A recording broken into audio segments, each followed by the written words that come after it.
Welcome to Risk and Resilience podcast, and I am your host, Fox Ahmed. And in this episode, I have some fascinating updates to share. So imagine this for a second. I think over the past week, what we've seen is that there is an AI tool that has spread so quickly across an entire country that the regulators had to step in and warn people to slow down in the use. We also have a well-known hacker group which has kind of started threatening companies using stolen cloud data. We also have a government-linked insider, which has been accused of copying highly sensitive social security information onto a USB drive. And at the same time, there's this banking malware, which is quietly draining money from people's account in real time. Now, on the surface of all of these stories, you may hear is that if you look at the root causes and dig a little bit deeper, they all point to the same underlying problems that we face in cybersecurity today. And that's exactly what I want to walk you through in this episode. Because once you see the patterns behind these stories, you'll start to understand where the real risks are kind of heading. So let's start with the first story, which is probably the most futuristic one, but also one of the most concerning ones I've read. There's an open source AI agent called OpenClaw, and that has been spreading incredibly fast, particularly across developer communities. And what makes this different from your typical AI tools is that it's just not responding to prompts or answering questions. It's actually capable of taking action on a particular kind of process system itself.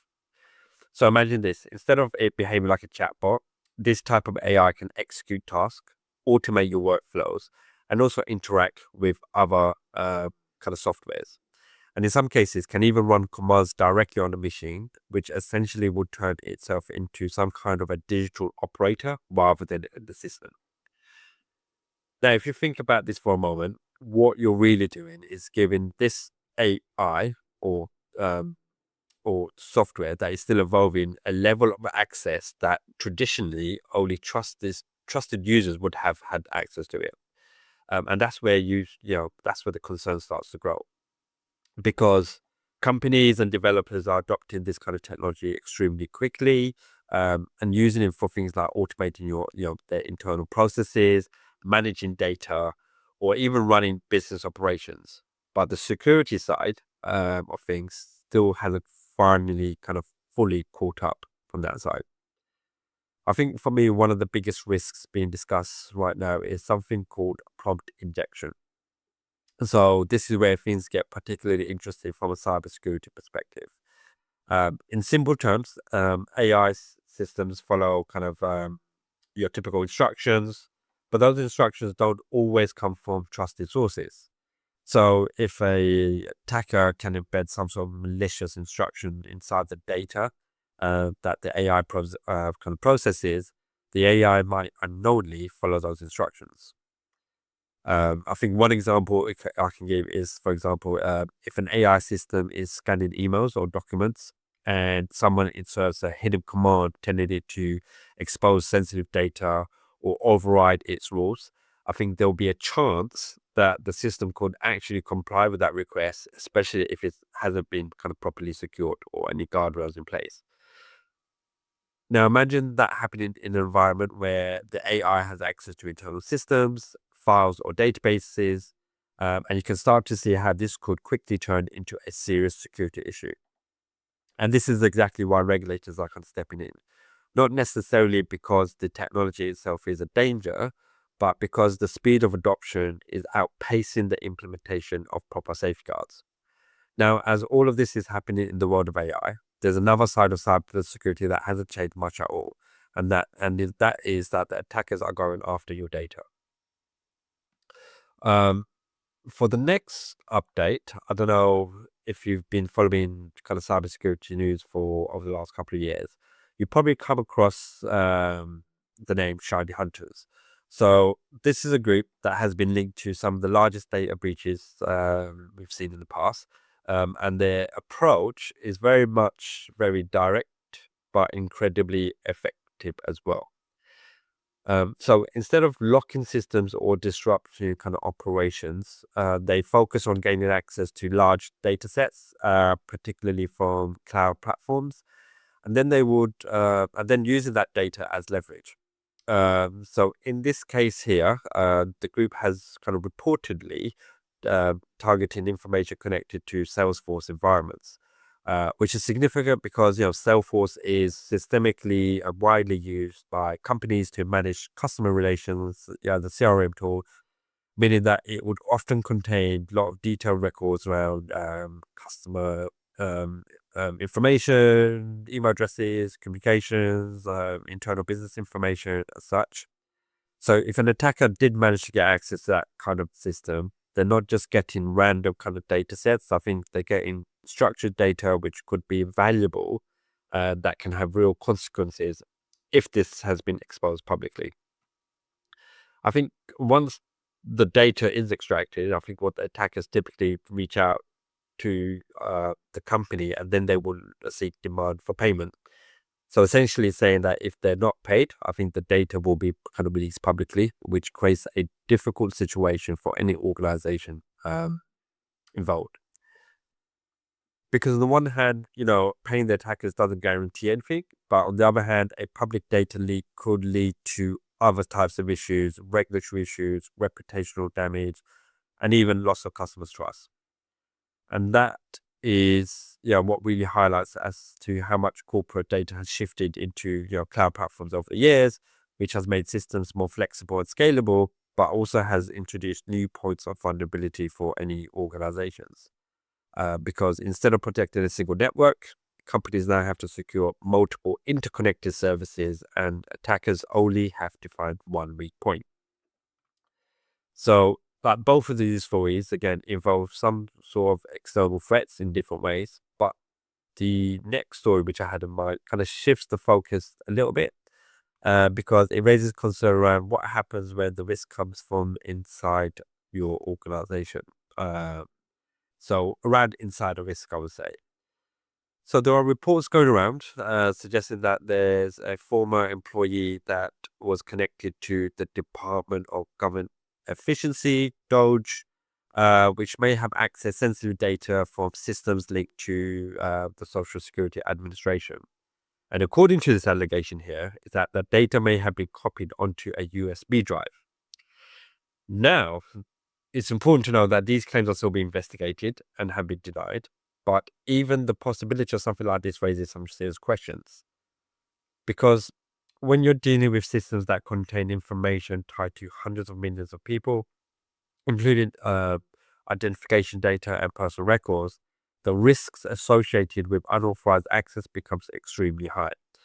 And what makes insider threats particularly challenging is that individuals involved already have kind of legitimate access to the system, which means traditional security measures designed to keep attackers may not detect unusual behavior right away.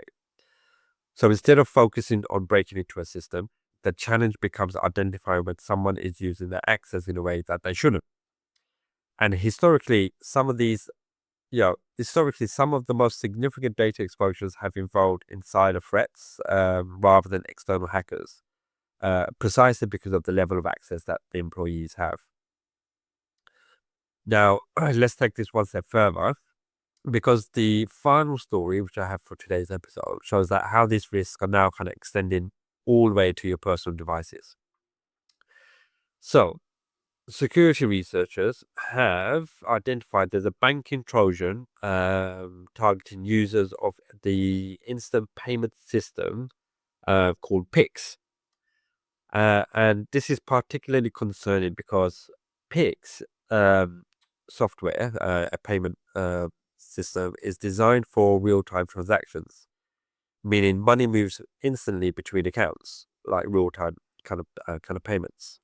So from a user perspective, this is convenient. It is incredibly useful because you can send money as soon as possible, and you'll be there to your kind of beneficiary, so recipient and stuff, or whatever. And but from a hacker's perspective, it creates more of an opportunity, because once a transaction is completed, it's very difficult to reverse when the payment's gone outside the bank to another bank. And I think this malware here itself kind of infects Android devices and remains inactive until the user kind of opens the banking application. And at then which point it begins kind of capturing sensitive information, screen grabs such as login credentials and authentication codes. And I think in some of the most advanced cases in this research is that the malware can exploit accessibility features within the operating system, which allows it to be more effectively kind of control the device itself. So what that would mean is that it can open your applications, it can navigate the interfaces, and even authorize transactions without the user fully realizing what's happening. So instead of this attack attacking the bank directly, the attackers are kind of essentially using the victim's own device to carry out the transaction. And because everything's happening so quickly, the funds can be transferred before the user has a chance to react. So this is something to kind of be aware of because it's currently in Brazil, and we'll see if this kind of reaches other kind of jurisdictions, regions on that side. So if you take a step back on the four of the kind of stories I kind of shared in this episode, what you find is that each situation involves a different type of system, whether it's AI automation, whether it's related to cloud platforms or government databases, or even mobile banking applications. But they all revolve around the same core issue: the access management. Who has access to systems? But the question is, how is that access being used, and what happens when it's misused? Because a lot of the organizations with technology that they have is becoming more interconnected and more powerful, and the impact of a single point of failure becomes even more larger. And I think that's why today, across cybersecurity today is less about isolating threats and more about managing access across a complex system. So next time when you do come across some kind of these kind of cybersecurity headlines, uh, instead of just focusing on what happened, it's worth asking the deeper question: is, how did access play a role in this situation? Because more often than not, that's where the real kind of control weakness or the real story is. So thank you for listening to this episode. Do like and share, and I'll be dropping more episodes more frequently as other stories evolve. Speak to you all soon.